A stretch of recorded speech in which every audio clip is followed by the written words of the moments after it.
Hello guys, Pete over here, Craigslist Hunter. Today's video is a response to the previous video, and what I mean by that, you guys popped some interesting questions at me just because I show a video and some items that I sell. A lot of times it doesn't tell you the whole story, and you guys definitely put out some interesting questions after the last video, so let's talk about that.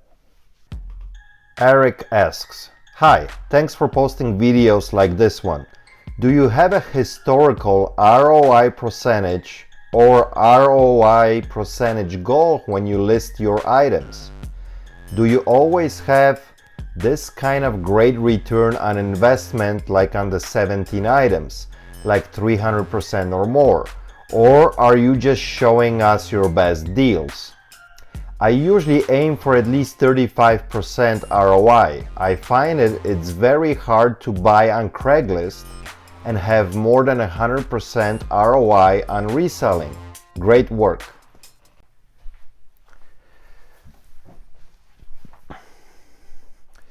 Great question, Eric. Yes, I know the video, I showed quite a few great deals. Some of them had 300, 400% returns on investment.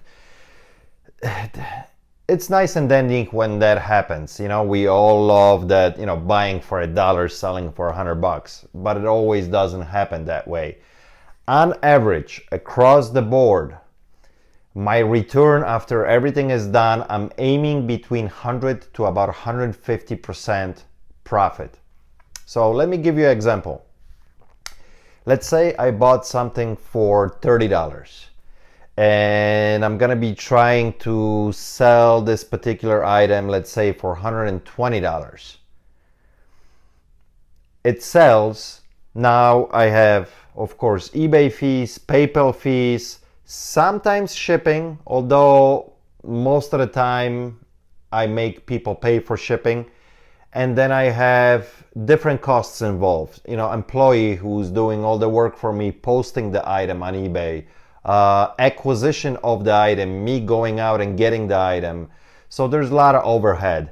So at the beginning, I'm shooting probably at 300%. Okay, that's what I would like to get in return.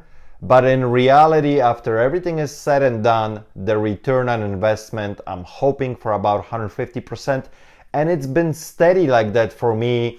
That, there's some items that you're gonna make only 40, 50, 60%. And there'll be some items that, you can get that 300% return. But it averages out for me about 150%.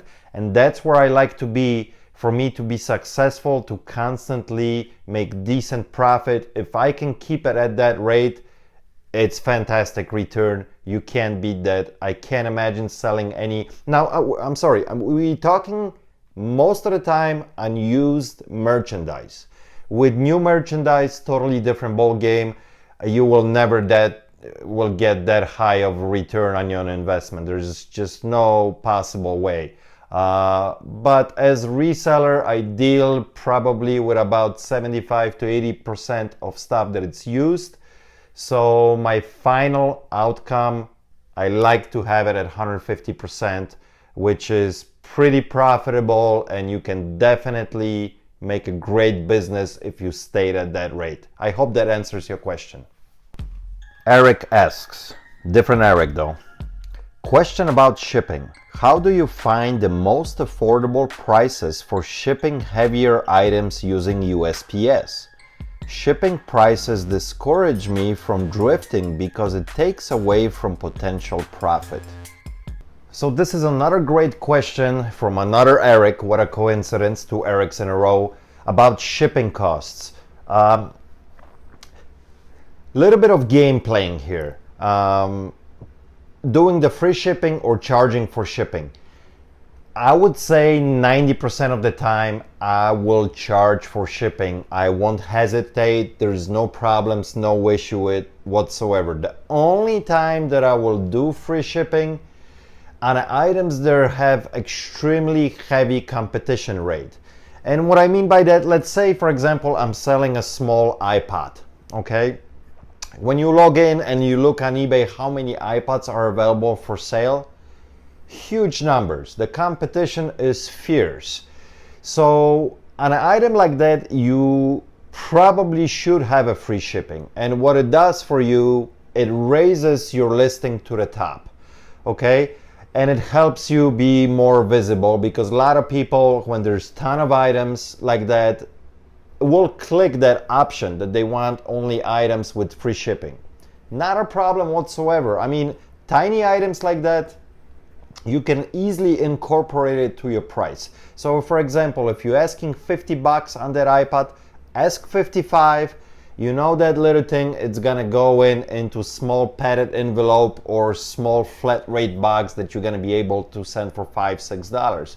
So not a problem whatsoever, but it will help your listing to be visible in case somebody clicks that they only wanna do free shipping. And it also helps, guys, of course, if you have a top rated rank as a seller, because you will get a lot of discounts from eBay.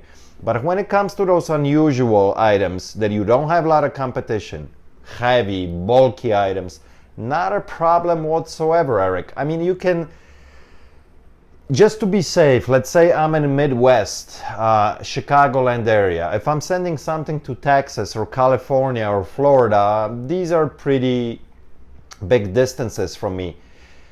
If I have a receiver that it's 30 pounds, big, bulky, I know I'm gonna use a big box, I have no problem putting $35-40 on it, and people will pay. And I will use FedEx, obviously, for those items, because USPS will absolutely rape you.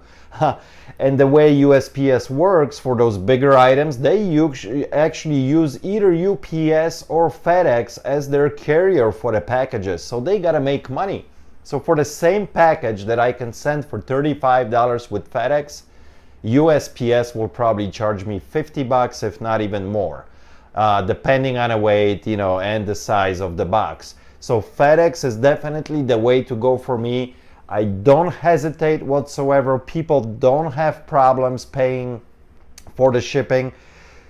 They know. Maybe this year I had one, maybe two questions about the shipping. Why so much? Recently, even on the video that I made, I sent that safe. This safe was almost 50 pounds, and I think went to New York. Actually, a company bought it for a prop. 12 Monkeys is the show that they're doing, and they wanted that safe for their prop. Shipping, I think I had on it 30 or 35, I can't remember right now, but no problem whatsoever. Boom, and I think it cost me, it went to New York, and I think the shipping was like $27. So sometimes I even will make a little bit of money, especially when the items is coming, you know, going a little bit closer. If I'm shipping something to Wisconsin or Michigan and I had 40 bucks on it, well, believe me, I'm gonna make $15-20 on that shipping, and people have no problem.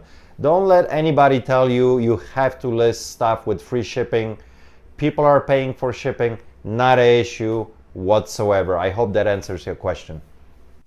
Red Rider 7 asks, I have a question if you don't mind.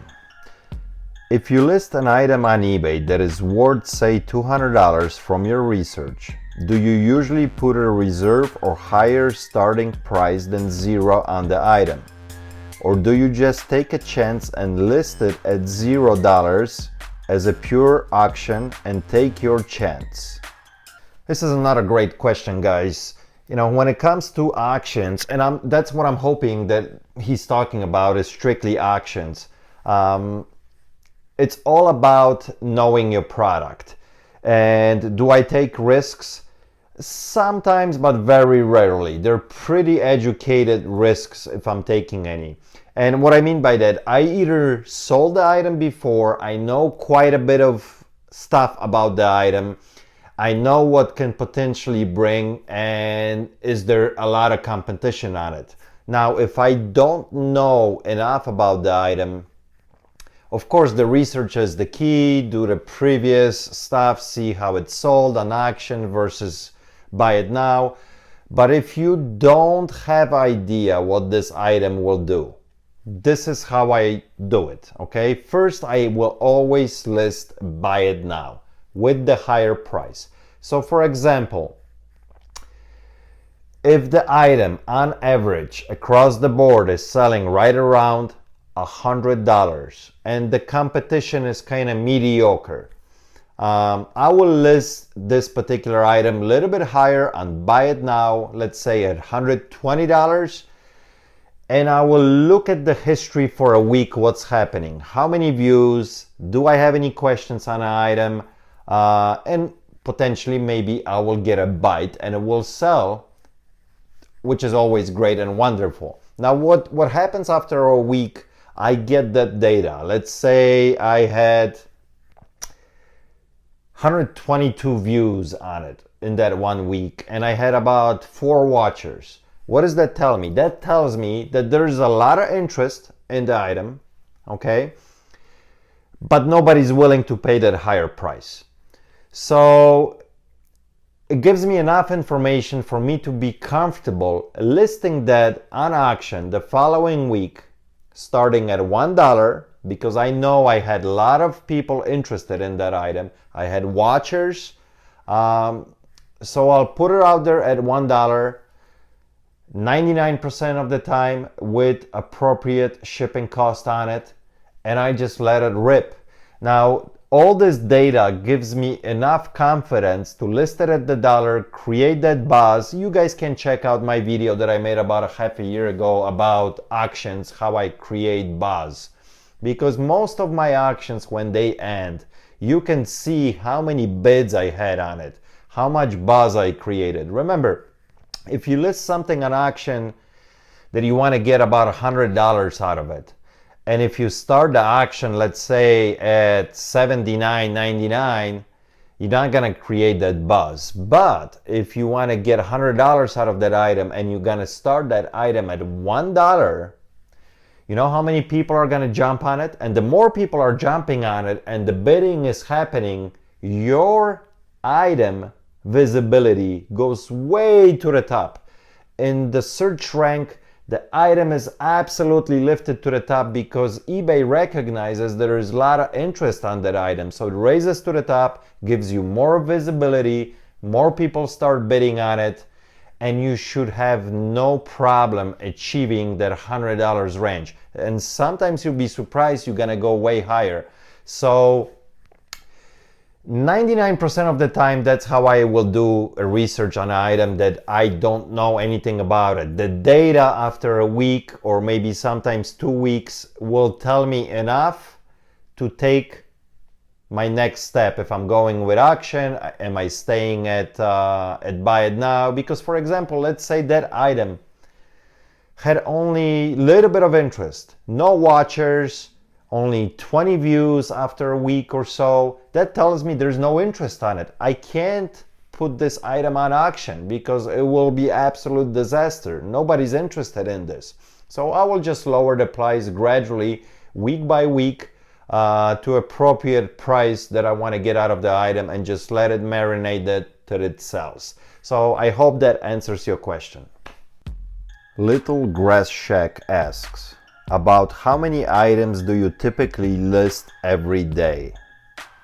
Alright, so this one is pretty easy for me to answer, but remember guys, I have the whole team of people working for me, so it's a little bit easier for me, but Victoria does absolutely tremendous job for me as far as listing stuff. And how many I would like to list a day? We usually do probably 12 to about 15 postings a day. Yes, that's about it. She works for me 40-hour week, 8 hours a day, and I like her to post about 2 items an hour. Don't let anybody tell you that you can do 50 items an hour. If you're doing 50 items an hour, you're doing absolute crap, okay? It takes time. It's different when you're doing new items. It's a lot simpler, but if you're doing those unusual, strange looking items that you gotta take quality pictures, you got to do your research. It takes time to do that. It takes time to write a great description on it. And it's all about the presentation, okay? You want to eliminate as much as possible when you're doing a posting any questions, okay? So you don't have to answer those emails. That posting is self-explanatory. Pictures are good enough. Description is good enough. but at the same time it's very simple and clean. So Victoria does about 2 an hour. So we like to do, you know, about, on average, I think it comes out to about really 10 postings a day, which gives us about 200 postings a month. And I usually sell about 150 to about 200 items a month. You know, we're building up right now a little bit to go a little bit more. Maybe I'm going to be hiring more people, but that's the average that we are doing right now. So I hope that answers excuse me, I hope that answers your question.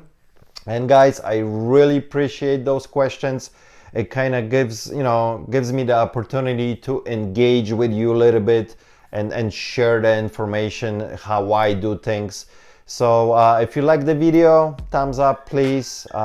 Put those comments down there, more questions if you have any. I read all those comments and I'm gonna be grabbing those questions and sharing with you guys.